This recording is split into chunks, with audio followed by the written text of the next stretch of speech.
As you are all aware that the last year was the first Ayurveda Day, which was announced by the government of India to promote not just to promote but to bring awareness about Ayurveda across India plus across the world. And I must appreciate the efforts taken by the APPG. In fact, I don't know how many of you would be aware that APPG conducted last year also the first Ayurveda Day at the Parliament, which was a good initiative, and wherein not many people, not even in India perhaps, were aware by then.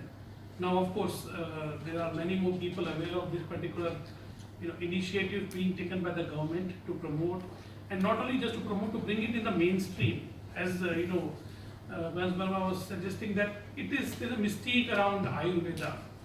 We must take the mystique out and bring in the science, which is more logical, and that was the whole basis of Ayurveda.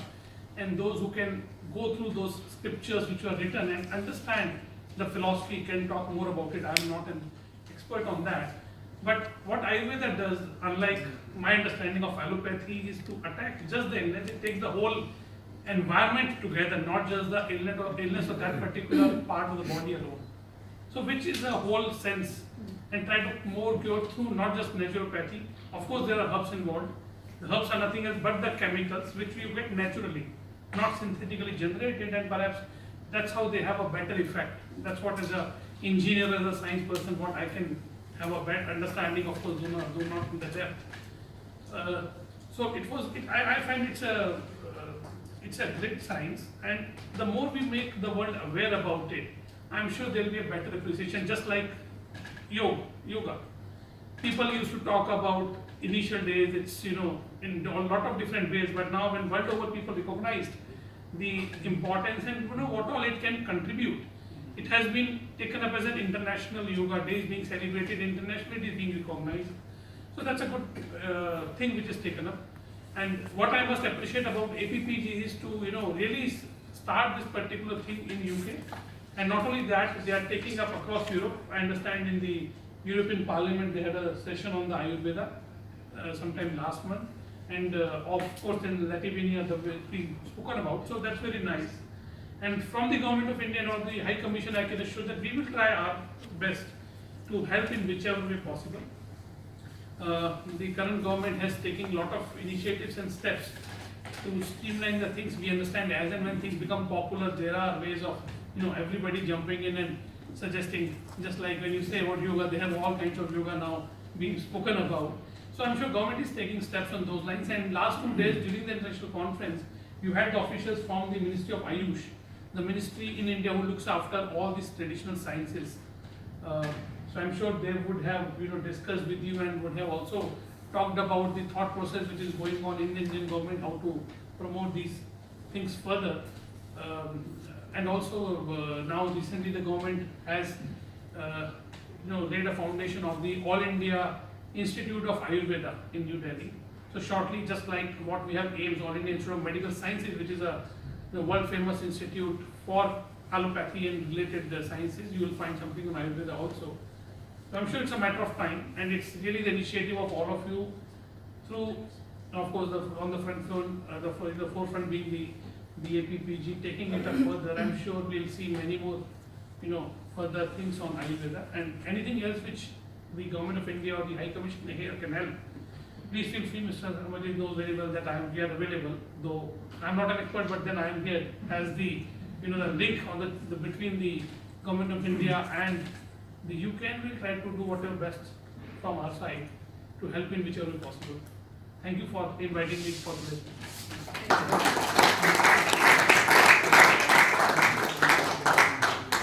Yeah, okay, that's what Ramajit reminded me, which of course I'm sure most of you will be aware that in the High Commission we had a second Ayurveda Day which was celebrated on 17th of October.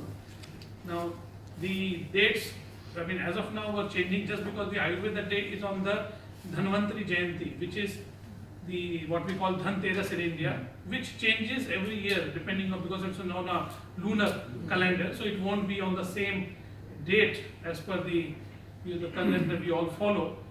I don't know whether we'll come out with a single date or not, but then yes, every year that particular thing is there. So this time it was on 17th of October, and we did had a good function wherein Dr. Atik gave a talk also on pain management through Ayurveda, which I thought is a very good initiative and thought process, considering we all, as of now manage pain through various painkillers. So why not look at something more holistic, which won't have a side effect onto the body. And it was a nice thing. I'm sure it's a nice thought process which we can look forward and see how to implement. So thank you, Vajiji, for reminding me of that. Thank you very much indeed. And thank you very much, Mr. Sharma, for opening this morning's meeting. We would like to, if we could, encourage the Indian High Commission to encourage the Indian government to be as supportive as possible in ensuring that when we want issues around Ayurveda taken to parliamentarians, that there is the full push behind, so that parliamentarians can have a dialogue and conversation. I'd now like to call on Professor John Porter to, scribbling away, to open up. So thank you very much for the invitation. I'm John Porter. I work at the London School of Hygiene and Tropical Medicine, and I'm working there currently with Dr. Mahesh Matpati, who is an Ayurveda practitioner. So within the London School, there's not a lot of knowledge or background in these traditions. I have worked previously in indigenous health and also in local health traditions. So bringing Ayurveda to the school is quite a challenge. The way we're doing it is working with the Transdisciplinary University in Bangalore, and we're currently writing a joint proposal for the Medical Research Council in relation to local health traditions and Ayurveda. This is a small start to the story, I would say. One of the importance, I think, in academia is around qualitative and quantitative sciences and finding the best way to talk about Ayurveda within the evidence-based community. The Transdisciplinary University in Bangalore is an institution that works very extensively across disciplines, and we are really enjoying the work we're doing with them. We're also working in this partnership with the UN University in Malaysia as well. So in terms of this particular meeting, I just want to say that representing the school, we are very interested in taking these issues forward, and thank Amajit for inviting me to this group, and also particularly thanking Dr. Mahesh Matpati, who can't be here, for all the work that you're doing. And future discussions, we've talked to the Indian government as well, the importance of supporting different institutions in academic practice is crucially important in taking the message forward. Thank you. Thank you very much indeed. So I've been asked also to mention another meeting I had about 2 weeks ago with Dr. Kalako at the Central Middlesex Hospital. He's working there on yoga, so he is a rheumatologist who is working with a yoga practitioner, and surprise, surprise, they're having it's having huge response in their patients. They're running a small cohort. So this is another example of a more mainstream NHS practitioner who's starting to look for support from yoga and potential Ayurveda as well. So this, I suppose, like with the London School, we are very mainstream. So it's also a question of how we engage these academic institutions who are focusing very much on evidence-based in a particular way into the debate. Thank you so very much.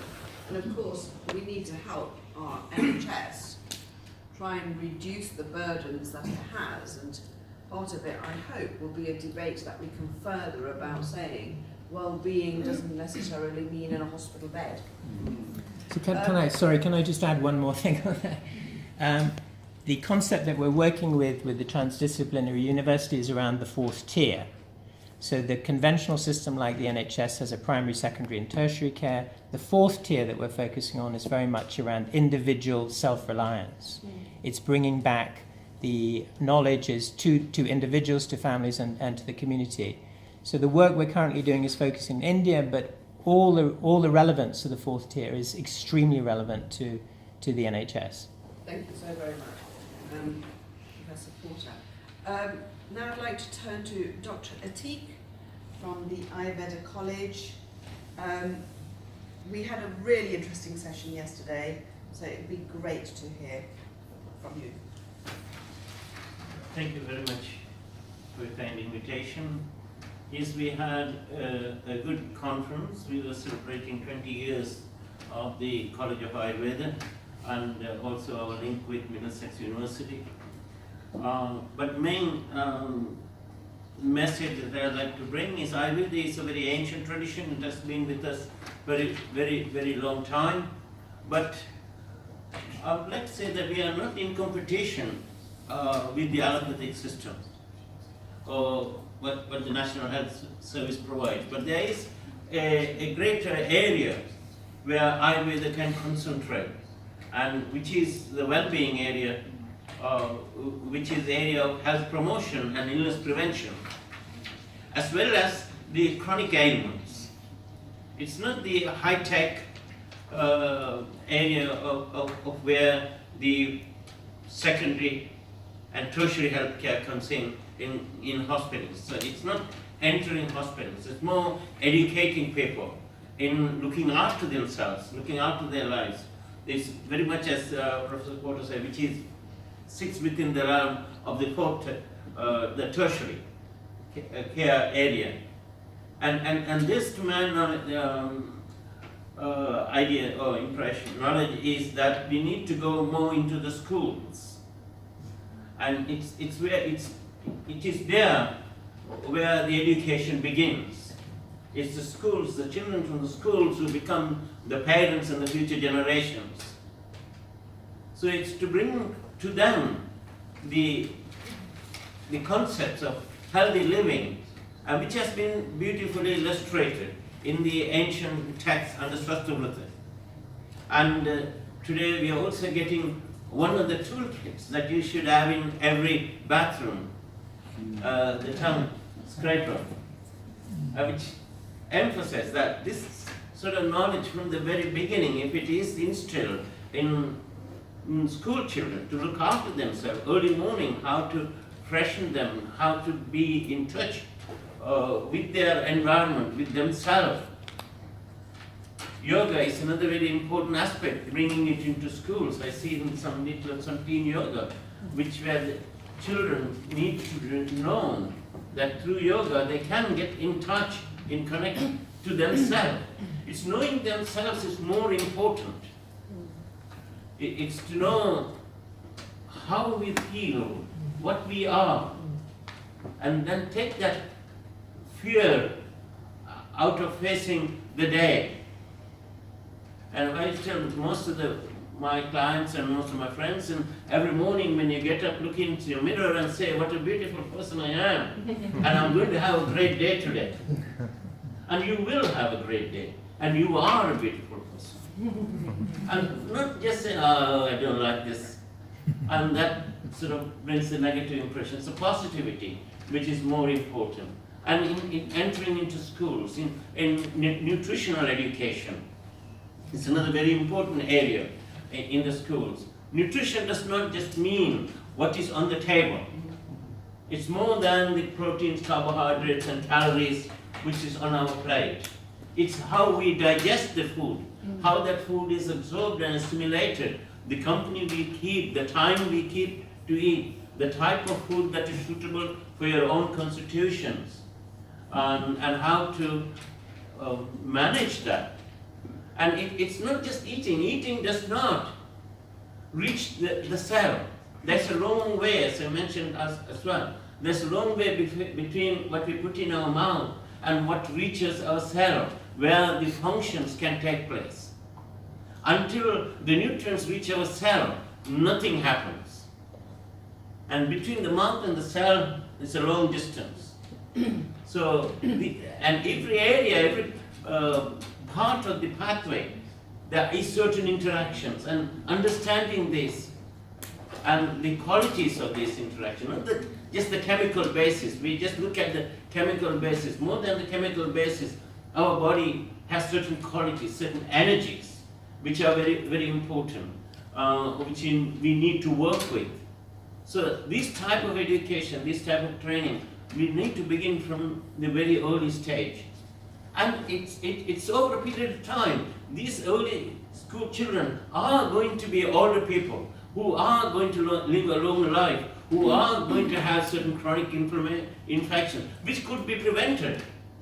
And if we can prevent chronic ailments from becoming severe, we can save a lot of money to the NHS. Because at this time, chronic ailments are draining the resources of the NHS. Because it has something like a lifelong treatment. The person has diabetes, the person gets heart conditions, the person gets hyperlipidemia. And this has to be treated throughout their life. These are all that can be prevented. And let's work on this prevention rather than looking at high tech. Thank you very much.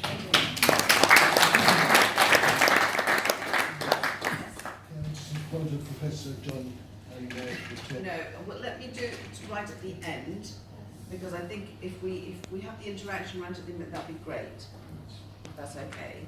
I hope everybody did get up this morning and say they found themselves beautiful. Yes. And if you didn't, make sure you do it before you leave. Because actually, being positive about yourself allows you to be positive about others. So, neatly going on to now, I'm going to probably pronounce this very badly wrong, but I'm going to introduce you to Dr. Elena Siampanu. Siampanu? Have I said that badly wrong? Yes, it's Greek. Siompanu. Siampanu. Yeah. Is that better? Yes. Thank you. Who's from the College of Medicine and Health Being Institute. Now, this is headed by a Mr. Michael Dixon, who heads this institute, and he also, with His Royal Highness the Prince of Wales, held a meeting at Highgrove, where I know a number of you were present. But it just demonstrates that actually how important this is to everyone, including our royal family. And the one thing I can say about Prince Charles is he has been always open to exploring alternatives to the traditional route of medicine that we're all exposed to. So please, Dr. Ellen, Yes, so would you like to come to a microphone, if that's all right? Thank you. I'm a consultant in palliative medicine myself. I'm a doctor who's trained in allopathic medicine, and I found my way to Ayurveda through studying for a master's course in nutritional medicine, and for my thesis exploring what Hippocrates has written in his books, and then being able to understand what Hippocrates was writing by studying Ayurveda. So it's very interesting, and I wonder how Hippocrates learned them, because he's younger than Ayurveda. Anyway, the College of Medicine and Dr. Michael Dixon support Ayurveda, and at the last Food the Future Medicine conference a month ago, I spoke about Ayurveda, and there's going to be other study days, conferences happening in the future.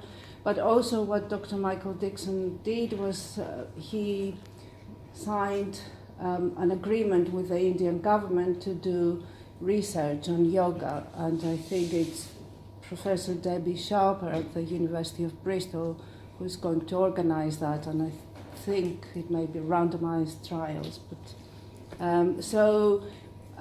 as a Health Being Institute, which is my organization, I'll try to educate lay people and professionals on the role of Ayurveda in promoting their health. As a professional working in the NHS and in a hospice, I find ways of introducing it for staff self-help, and perhaps in the future, I hope for patients as well. I think Ayurveda has a lot to offer for doctors to understand how to differentiate what type the person is in front of them, and instead of waiting for blood tests and all sorts of very technical tests to be done, by knowing about different types, they can figure out how to speak to them and what kind of diet to advise. And I think there's a lot that Ayurveda can do to educate doctors in nutrition. There are all sorts of other practices being promoted now, like functional medicine and all sorts of other things. And I think, having studied various types in a scientific way, I think Ayurveda knows a lot, and in a way like Chinese people have done, you need to give money into finding ways to do research so that persuade Westerners, but also, as you said at the beginning, encouraging doctors and other healthcare professionals to understand that it's not only through research trials, but it's through ancient wisdom, through a different way of thinking, that we can find true knowledge, and we need to somehow help people open their minds and their horizons. So, thank you. Thank you so very much.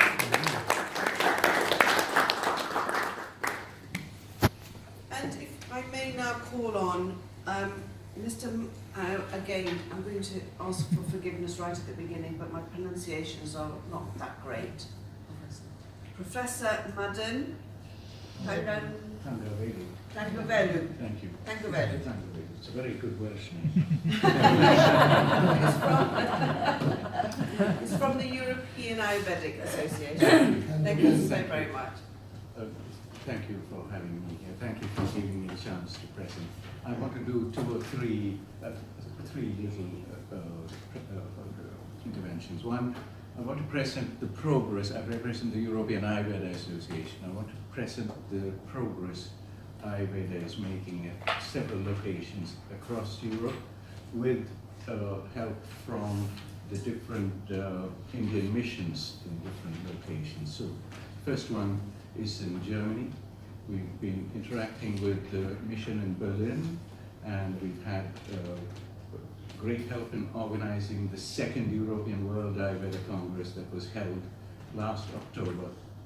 We had the ambassador with us, and we had Ambassador Puri from Brussels, and so we see a lot of support also from the Ministry of External Affairs in New Delhi. I hope this will be now extended out to all the missions across Europe, and only the MEA, with its many divisions, has the energy and the resources to help that. So that's a request for yourself, sir. Amarjit Ji has interacted with the High Commissioner here on several occasions, and he has promised some help, so we're grateful for that. Not just for Europe, but for everybody around here or around the state. The second thing is what Professor Porter mentioned about interactions with institutions here in the UK and in India. We had Nagendra, Professor Padma Shri Professor Nagendra visit us here when he came to sign the Memorandum of Understanding with the College of Medicine. Professor Nagendra is the Chancellor of the Yoga University, and clearly Elena has just mentioned the progress that's being made in this area. We hope to see more of this activity here in the UK. And one of the conclusions that came out of the meeting yesterday was that UK wishes to utilize the opportunity offered by the Ministry of Ayush for having a chair, an Ayush chair here in the UK. And this can be speeded up by interaction from the High Commission. So we request, we make that a formal request. The manner in which we wish to put our request for this chair is not quite clear. It might bring in many of the universities who currently seem not to have the patronage of the UK the government. But I think by enabling a move from India to have an Irish chair, we might revive the interest here in the UK government for areas like what we have at Middlesex, which we've lost now, and we need to bring this back. I hope this can be brought back. The third area is related to the spirit of the ancient Indian sciences. Now, the ancient Indian sciences permeate all of this, not just the sciences, but also the Vedic art forms. They're all rooted deep in a rather difficult to appreciate concept of silence. They all arise out of nothingness. And this nothingness concept and the principles of this nothingness has to be appreciated better. We hope the High Commission will encourage APPG to promote this and perhaps have events, more events at the Nehru Center. And one of the things we've discussed with APPG already is to take today to do weekend events on the 9 darshanas, for instance, to clarify, to demystify the philosophies, so that people like yourself who are trained in engineering sometimes and find it difficult to find the time to connect with these things, unless it is deep within your family somewhere, will be kind of made to realize a little more about the depths and the common sense in some of these engineering and how it can help not just day-to-day living, but also promote a new way of thinking and education across society. Thank you, Mark. That's very, very good. And I think you've got a lot of asks there. Yes, I mean, at least I can respond to a few of them if you want, at least now from what I can think about. With regards to APPG taking a policy initiative, I'm sure the Father of Westminster and the Parliament would give them all the initiatives, because ultimately it is within this particular Parliament from where it started, and the Indian government will extend whatever help is required to do that. If it is Nehru Center for just a place to conduct, more than if you want some experts to come and talk, let us know. We'll organize that. So I mean, we are ready, open for whichever things you need, and of course the initiative is taken up by APPG or the concerned people, please let us know. With regards to Ayush chair, this has been discussed with the Ministry of Ayush. They are more than willing. We only need, there are certain, a procedural part of certain documents, some kind of a proposal required. I'm sure Mr. Ranjit would have spoken if you discussed yesterday. If not, I can provide you with what exactly ultimately the government, when they sanction, there are some kind of document needs to be put in place to say, okay, this has been sanctioned, which all needs to again come from within all of you and how you want it to happen. So, but we are willing to support, and please feel free, in fact, for everybody around this room to contact me. At least if I cannot resolve, I can at least know who can resolve and try to do that. That's all I can try and assure you. So, I mean, as of now, that's the thing. And I think we're extremely grateful to the Indian High Commission for their support. I mean, they have been behind this for the last 3 years, and it's extremely good to know that there is a place and people that we can turn to. And I think you've satisfied the questions. We now just need to materialize into actions. Now, if I may call on Dr. Vijay Murthy, who very kindly opened the event with the beautiful chant this morning. Dr. Murthy is from Ayurveda Limited, the Faculty of Medicine, University of Southampton. Thank you, Honourable Baroness, and also thanks Mr. Sharma from the Indian High Commission and all the other lovely people who have gathered here. I must say that these kinds of dialogue are extremely important, because what I feel is that as individuals, I'm primarily a practitioner and a researcher, and I also host a radio program for UK Health Radio called Unlock Your Health, and the CEO of UK Health Radio is here, Johan. And what we are trying to do is really to engage with the general public out there for really seeking choices in personalized healthcare. And I'm sure Professor John Porter and many other academics here understand that as practitioners and researchers, we do see the gap in healthcare and the rhetoric of what we see as the individual choices we have when it comes to choosing a health model that fits with our values, where we can take charge of our own health. And we have seen that medicalization of the society actually hasn't proven to be successful, because outsourcing health is always going to be a failure. And the key message in Ayurveda for thousands of years is do not outsource health. You can be well and you can be healthy. But as we all have recognized, the problem is the language. And as Baroness Verma yesterday at the conference mentioned, we need to take the mystique out of it. And I feel that as individuals, as researchers and practitioners, we do address these things to take the mystique out of it, unless otherwise we wouldn't have patients who would see us.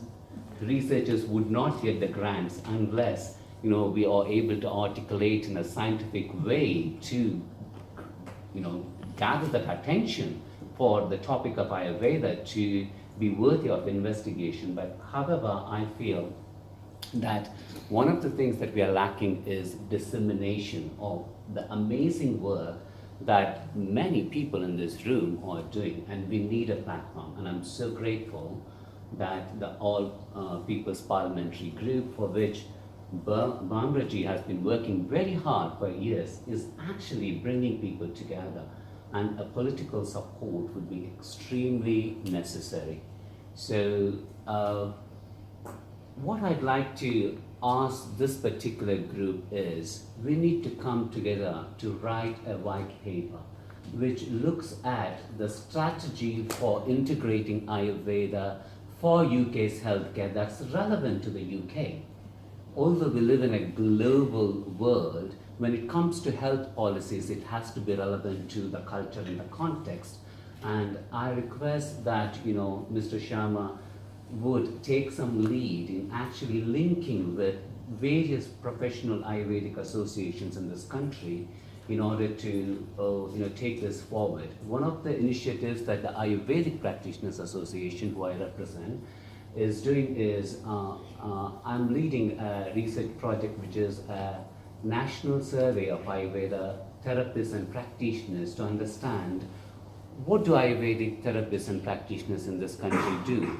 Who do go and seek these Ayurvedic therapists and practitioners, and